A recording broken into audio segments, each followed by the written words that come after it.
Hi, y'all. I'm guessing you just heard the is this recording. So, hi, y'all. We just got done with our Friday session, and I was working some problems out um, for Monday again, and realized I didn't show you guys a tool that you can use or a way you can use Excel to kind of organize your work. So I wanted to record myself doing this and share it with you in case you or your students needed it.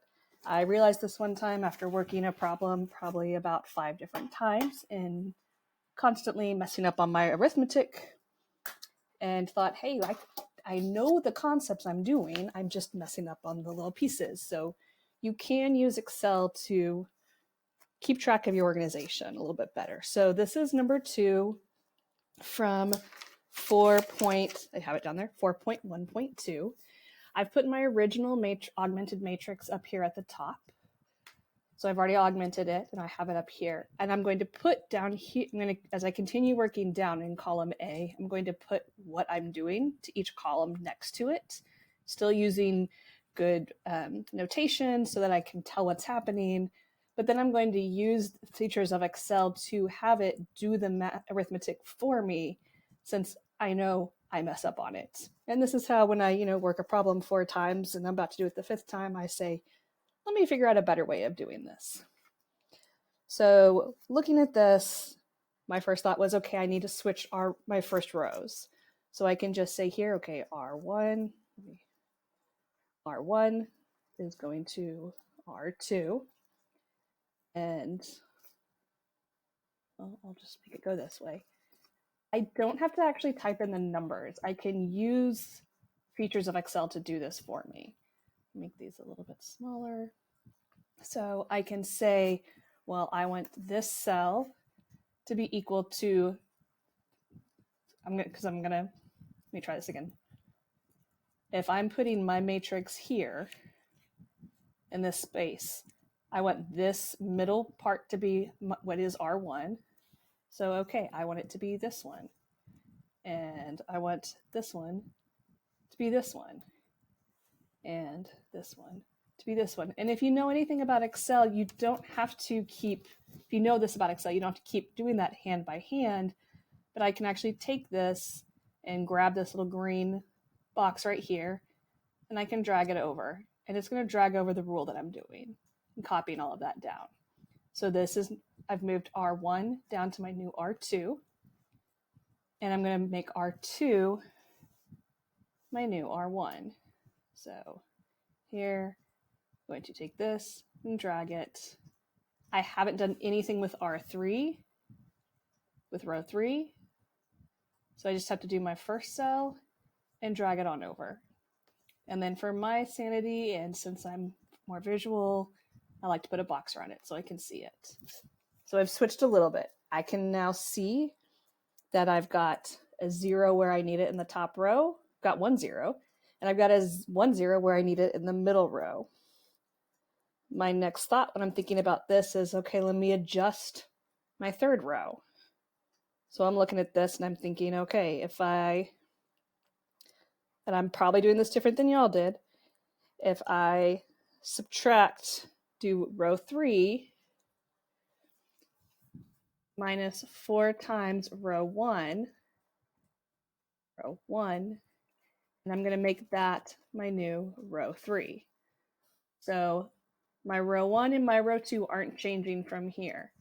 So I'm just going to use this. I'm going to say this is going here. This was my row 1, my first row, my first cell here, and I'm just going to drag this over. It's basically the same as me copying it down. This is my row 2, not changing it, taking this, and I'm dragging it over. If you're familiar with keyboard shortcuts, you can also do Command or Control R to fill it to the right. Row 3 is what I'm changing. So I'm doing row 3. This is that. If I was writing this out by hand, I'd be doing 4 minus 4 times 1. So here's 4 minus 4 times then the value there. So this is the B7 is what represents this cell right here, which was the 4. The B5, that's the 1. And bam, it does the arithmetic for me. I'm going to grab my green box and I'm going to drag it over. And here now is my second matrix, or my second, not my second matrix, but my second step in finding my reduced row echelon form in this matrix. You can keep using this now and using this idea in these tools to make this a lot easier for you if you are like me and you tend to make mistakes. So now I'm thinking, okay, my row 3, I'm going to, my mind says I'm going to add 3 times row 2 to get rid of this cell right here. So my first row, I'm not changing. Grab the box, drag it over. Also, not changing my second row. It's staying the same. The green box, drag it over. This is something you could show your students after having them do it once by hand to make sure that they know what they're doing, but it's also a way of them checking their math. So I'm doing row 3 plus 3 times my row 2. Nope, that didn't work. So you got to make sure if you're doing multiplication to put the asterisk in. Otherwise, it's not going to take. Now you can see my formula here. And bam. Grab the green box and drag it over. And just to make it look a little bit prettier for myself, there it is. So I've got 4 of my zeros where I want them. I just have 2 more zeros and 1 more 1 that I need to do. So this is a way for you to organize this to make it work a little bit easier for you. I'm going to leave my notes in front of me so I can do this a little bit faster.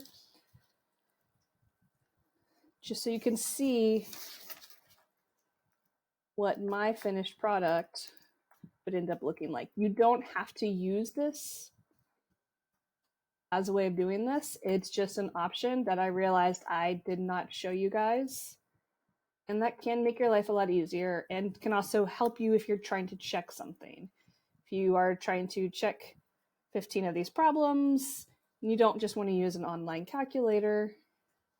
Why did I multiply this by 1/3? That's supposed to be 1/2, not 1/3. It can make your life a little bit easier. Or if you have students create problems and have somebody else answer them, then this is a way of you checking their work without you having to do all the arithmetic by hand over and over again.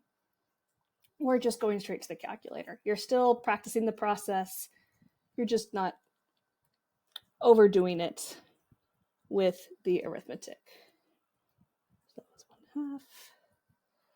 So I'm going to do R1 minus 3R3 going to R1. So R1 minus 3 times, oopsie.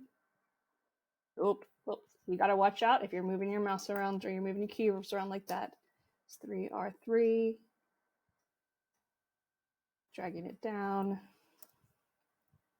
And then this is the same. And I can even drag this box down and it'll pull the cell that's right below it. Nice thing, if I know I'm copying these 2 rows, I can drag this and drag it over.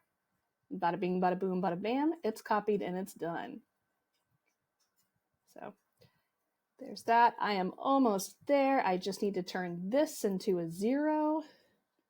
In order to do that, I'm going to do R2 minus 2R3. Going to my R2, still using my notation so I can tell what I'm doing when I look back at it later, and it's not just a bunch of numbers on this spreadsheet. That would not do me any good. Would not be able to tell what happened. And